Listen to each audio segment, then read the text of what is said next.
Shantanu was very sad because he had lost Ganga and all his sons. One day, he found a handsome youth by the riverside. The boy was playing, shooting arrows to build a dam across the river. Shantanu was quite fascinated with the boy's skill. As he watched, Ganga emerged from the river and told him the boy was their eighth son, Devavrata. She had brought him up, placing him in the care of learned gurus like Vasishtha and Shukracharya. He was learned in the Vedas and Vedanta and skilled in the art of war. His gurus had also made him an expert in statecraft. King Shantanu was delighted to have his son back. Now he would be able to have a suitable successor to his throne. He took Devavrata to the palace, looking forward to the day he would become the crown prince. Satyavati's eldest son. Satyavati was the beautiful daughter of the chief fisherman.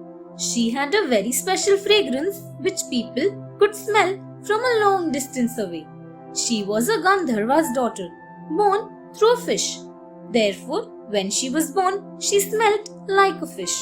As she grew up, she used to ferry passengers across the river in her father's boat.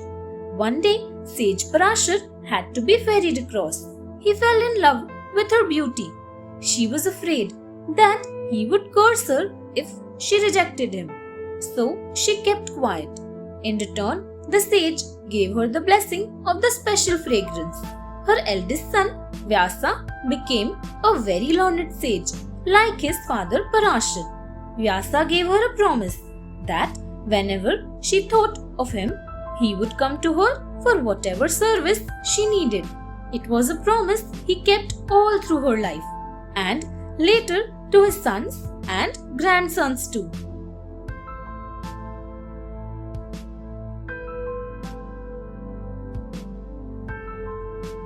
The Fisherman's Daughter. King Shantanu lived happily for many years. Then one day he was drawn to the banks of the Yamuna by a sweet fragrance. It came from Satyavati, the beautiful daughter of the chief fisherman, because of a boon from a sage. Shantanu wanted to marry her. The chief fisherman agreed, but on the condition that her son would succeed Shantanu as king. How could Shantanu ignore the claim of Devavrata, who was his eldest son? He returned sadly to the palace. Devavrata asked him what had made him so sad, but the king would not say why he was unhappy. Devavrata realized something must have happened when his father went out.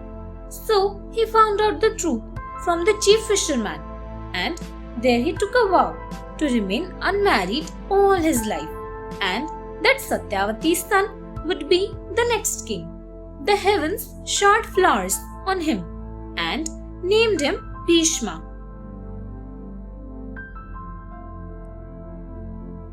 Satyavati's sons.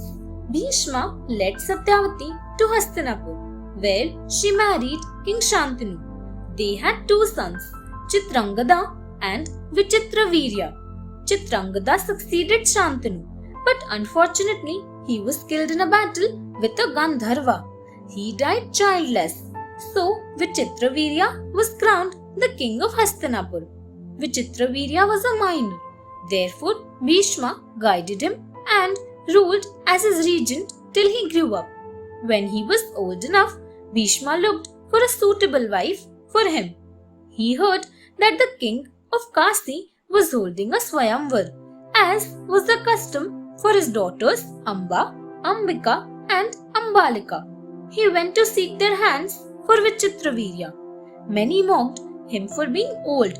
He challenged the other suitors to a contest on behalf of his brother and won the hands of the princesses. But Amba refused to go with Bhishma because she had chosen Salva already. So the other two princesses married Vichitravirya. Thanks for watching. Do like, share, subscribe to Sahil Book House.